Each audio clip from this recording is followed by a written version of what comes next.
Long ago, in the great river kingdom of Okuto, there lived a man named Obajeri. He was not a king by crown, but by wealth and influence. His trading ships brought spices from far lands, his cattle roamed the green plains, and his name carried weight in every market square. Men bowed when he passed, and women whispered of his handsome face and his fine robes. But behind all this splendor, Obajeri carried a wound in his heart. He longed for children, sons and daughters who would bear his name into the future. For many seasons, his wife Ifina, a woman gentle as the evening rain, lived with him in patience and love. She cooked his meals, sang him songs, and nursed him whenever fever laid him low. Yet when moons passed, and no child's cry filled their compound, Obajeri's heart grew restless. Instead of questioning himself, he turned his eyes toward Ifina. Whispers from his mother and friends fanned the fire of doubt. Perhaps the woman is barren, they said. What use is a calabash that holds no water? And so, in a moment of pride and anger, Obajeri cast Ifina out of his home. She wept that night, clutching his feet, but he did not bend. He said she was cursed, unworthy, a broken god that could never hold seed. She left with nothing but her dignity, walking into the night like a shadow fading into the forest. Obajeri wasted no time. He sought out another bride, Adon, a woman of beauty and charm, known across Okuto for her laughter and style. Adon's gowns came from distant lands, sewn with lace that cost more than a farmer's harvest. She danced gracefully, and her friends adored her. To the people, she and Obajeri seemed like a pair destined for greatness. The drums of wedding preparations began to beat. Gold chairs were ordered, roses carried from the mountains, chandeliers hung like moons in the hall. Minstrels rehearsed songs, and dancers polished their steps. The whole kingdom awaited the day, for Obajeri had declared, "This wedding shall shake the earth. Let all who doubted me see my glory. Even my former wife, Ifina, shall sit in the front row and watch me ascend into joy." The wedding planner had raised her brow. "Your ex-wife. Why would you invite her?" But Obajeri only smiled with pride. "Send her the invitation. First class. Let her see what she lost." Meanwhile, Ifina lived quietly in another part of the kingdom. She had endured sorrow, yet the gods had not abandoned her. Not long after leaving Obajeri, she met a kind man named Eniton, who treated her with tenderness. To her astonishment and joy, the gods blessed her womb, not once, but thrice. She gave birth to triplet sons, each strong and healthy, each a living testimony that she was never barren. Her friend Amelie often helped her care for the boys. Their laughter filled her compound, their little feet pattered on the clay floors, and their cries rose like music in the dawn. Ifina's pain slowly healed, for motherhood had crowned her with dignity. So when the golden envelope arrived, an invitation from Obajeri to his grand wedding, Amelie fumed. "What kind of insult is this? After all he did to you, he dares invite you to watch him wed another. He must be mad." But Ifina only smiled softly, holding one of her babies close. Her eyes were calm, her spirit steady. "It is well," she said. "Let him marry. I have no quarrel." Amelie crossed her arms. "You're not going, right? We will burn this invitation and forget it." Ifina looked down at her sons, their little breaths even in sleep. She did not answer immediately. Then she said with quiet strength, "What if we show him the truth? What if we let the whole kingdom see that I was never the broken one?" Amelie gasped. "Are you saying you'll attend, with the boys?" Ifina nodded. Amelie laughed in disbelief. That man will faint. You, my sister, are about to turn his pride into ashes." From that day, preparations began, not for war, not for bitterness, but for truth. Ifina brought out a gown she had kept for a special day, a flowing robe of sunrise yellow, stitched with care by Amelie's own hands. Amelie polished her makeup kit and swore, "You will not look loud, my sister. You will look peaceful yet powerful. You will walk in like God's own sunrise." The boys were given matching outfits, white shirts tucked into yellow shorts, with small bow ties that made them look like princes. Amelie borrowed a friend's car, a black stallion chariot with wheels that glistened like night. They rehearsed how the children would hold their mother's hands, walking proudly by her side. On the eve of the wedding, Ifina sat by her window gazing at the stars. Enitan came and laid a hand on her shoulder. "You don't have to go if it weighs on your spirit," he said softly. But Ifina shook her head. "I must go. Not to fight, not to shame him, but to remind myself, and the world, that I survived, and I am whole." Enitan kissed her forehead. "Then go, my love. And know that I stand with you." The wedding morning arrived. Okuto buzzed like a hive of bees. Social drums beat across the land, and singers praised Obajeri and Adon as if they were royalty. Guests in glittering fabrics filled the giant hall near the riverfront. Politicians, chiefs, and traders sat at the front, while drummers tested their drums and camera lenses flashed. Adon, the bride, sat in her chamber dressed in a gown white as sea foam, jewels glittering on her neck. Her friend whispered, "You look like a goddess. Obajeri will fall in love all over again." Adon smiled, but in her heart, unease gnawed at her. She had been trying for months to conceive, but every test had come back empty. Her mother's warning echoed in her mind, "Are you sure it is not the man with the problem?" But she dared not speak it aloud, for Obajeri's pride was a fire no one could touch. At the altar, Obajeri stood in his white agbada stitched with gold. He looked around impatiently, his heart not resting. He scanned the guest list and lingered on one name, Ifina. He had summoned her to witness his glory, yet a small shadow of doubt lurked in his chest. Memories of her kindness, her tears, her songs, they stirred like restless spirits he tried to silence. Then the moment came. Outside, the black chariot rolled up. Its door opened slowly. Ifina stepped out. The hall fell into stunned silence. She glowed like the morning sun, wrapped in her yellow gown, her head held high, her steps calm. And beside her walked 3 little boys, dressed like angels, their tiny hands clasped around hers. Gasps spread through the hall. Fans froze midair. Murmurs roared like thunder. Is that not Ifina, the ex-wife? She has children. 3 of them. Triplets. Phones flashed, voices rose. All eyes turned to Obajeri. His chest tightened. His knees weakened. Ifina, he whispered, though she was far away. She walked down the aisle, unhurried, every step heavy with grace. When her eyes met his, she did not flinch. She smiled softly, a smile that carried truth without bitterness. The crowd parted, making way for her until she reached the front row, the very seat Obajeri had reserved for her mockery. She sat down gently, her sons curling into her lap. The whispers would not stop. She was never barren, then whose fault was it?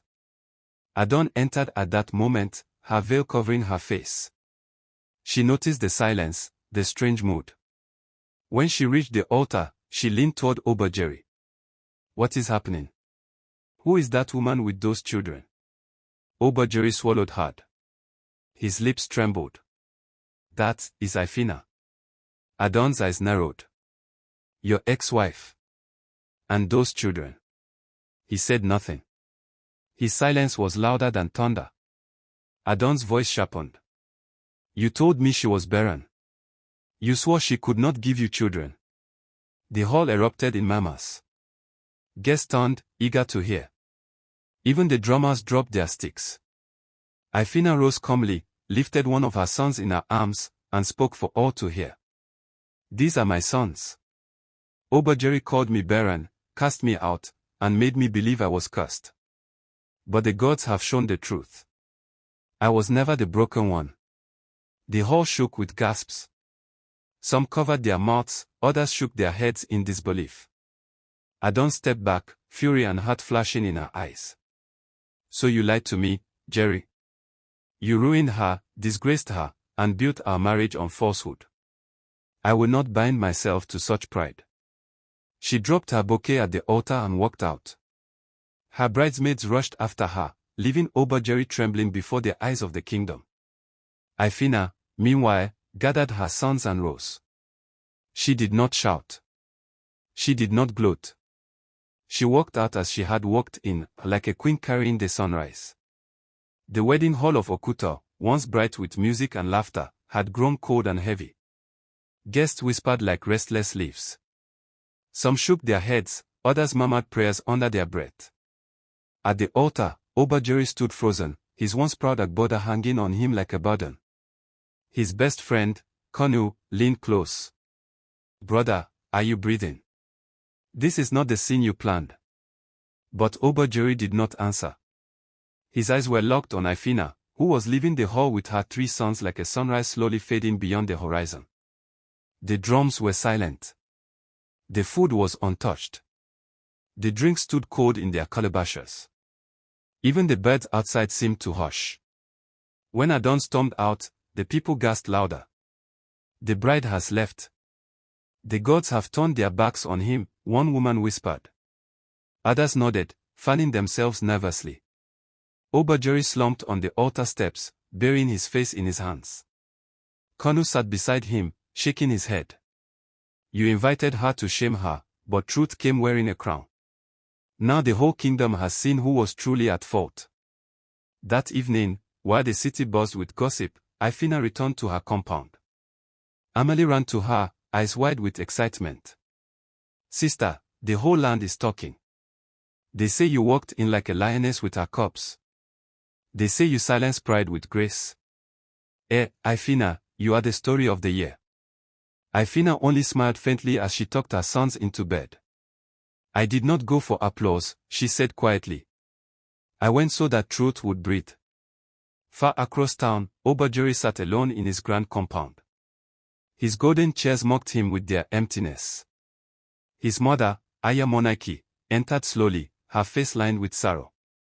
"Jerry," she whispered, "you have brought shame to our household. You listened to my voice when I told you Ifina was barren. You sent her away. And now the gods have uncovered our folly before all." Obajiri looked at her with hollow eyes. "Mama, I thought I was right. I thought she was the broken one." His mother sighed deeply. "Pride has no ears. It does not listen even when truth knocks at its gate." He bowed his head. For the first time, Obajiri felt the full weight of his arrogance. The days that followed were worse. In the markets, people whispered when he passed. Children sang mocking songs. Obajiri, the man of pride, called his wife barren, but the truth he could not hide. On the talking drums, his disgrace became a rhythm. Traders no longer trusted his name. Partners withdrew their hands. Even his guards stopped greeting him with the same respect. Meanwhile, Ifina's life blossomed like a well-watered garden.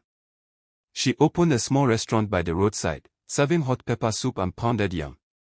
Customers filled her benches daily, drawn not only by her food but by the peace that seemed to follow her.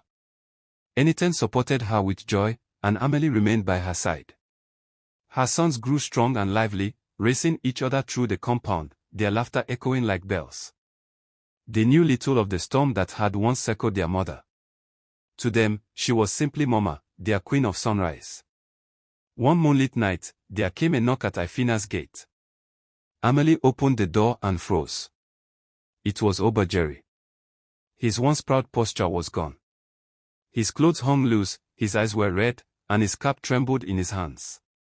"Ifina," he said softly when she stepped out, her children peeking curiously from behind her gown. Amelie bristled. "What do you want here? Have you not shamed her enough?" But Ifina lifted her hand. "Let him speak." Obajiri's voice broke as he knelt on the ground.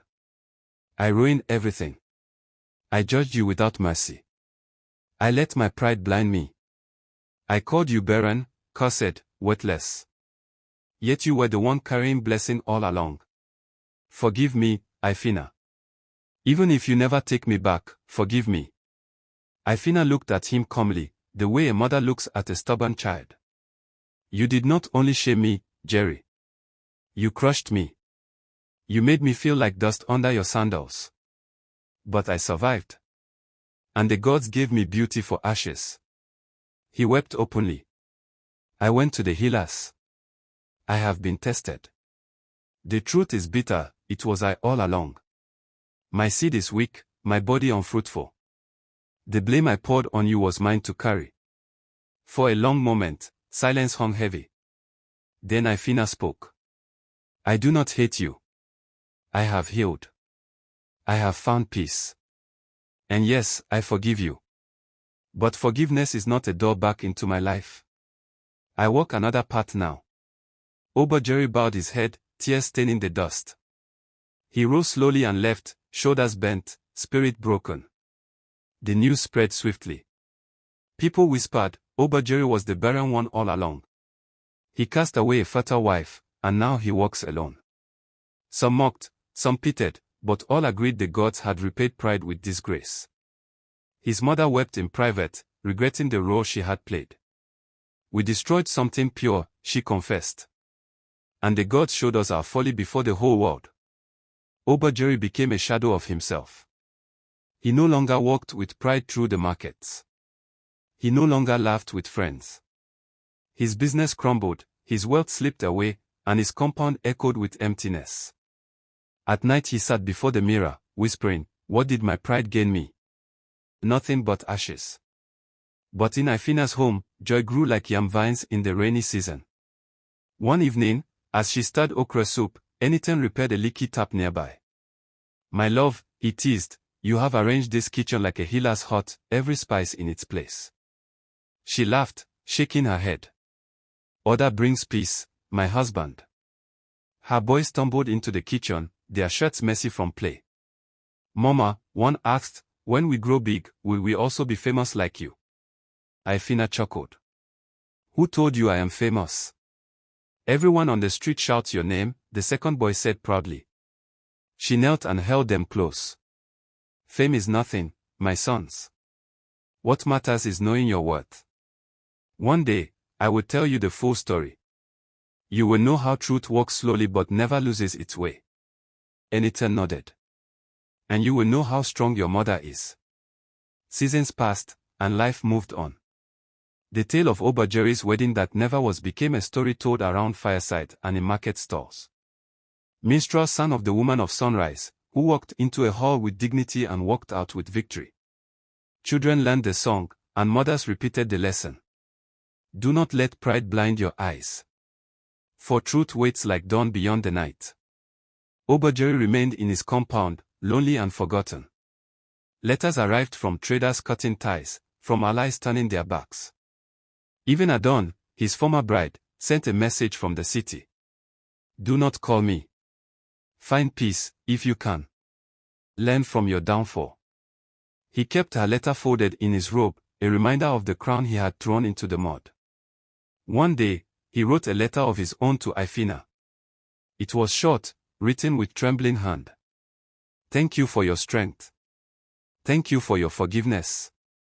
You taught me a lesson I will never forget. I lost a good woman, and I hope your sons will know how proud they should be of you. I wish you peace. Jerry. When Ifina read it, she did not cry. She did not smile. She simply placed it in her drawer and continued stirring her soup. She had moved beyond anger, beyond sorrow. She was free.